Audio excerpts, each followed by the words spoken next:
Arizona's new prisons director says he is ready to resume executions on death row. But will Governor Hobbs give the go-ahead? This all comes as death row gets a new inmate, Brian Miller. Today, he was sentenced to death for the brutal killing of two women back in the 90s. Team 12's Bram Resnick is joining us now and is explaining whether Arizona's death penalty will now be enforced. Bram?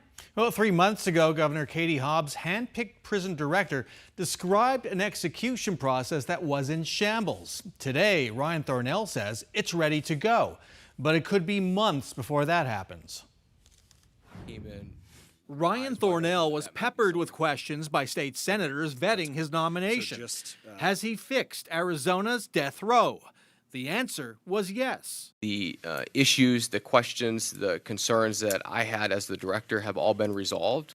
Back in March, Governor Katie Hobbs' nominee for prisons director painted a different picture when Hobbs refused to carry out an execution. We just want to make sure the practices are sound. Thornell testified at the time that he didn't have the staff to perform executions or the drugs for lethal injections. And I was fully transparent with them that we were going to continue with our preparation processes. Thornell kept working at it, and the death chamber was ready, he says, a month ago. We are operationally prepared as of May 5th to carry out an execution.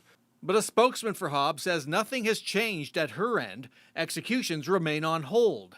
The Democratic governor is awaiting a report from an independent commissioner who's reviewing execution procedures. There's no deadline for the report. A spokesman for Democratic Attorney General Chris Mays, who's responsible for seeking death warrants, says Mays is also waiting for the report.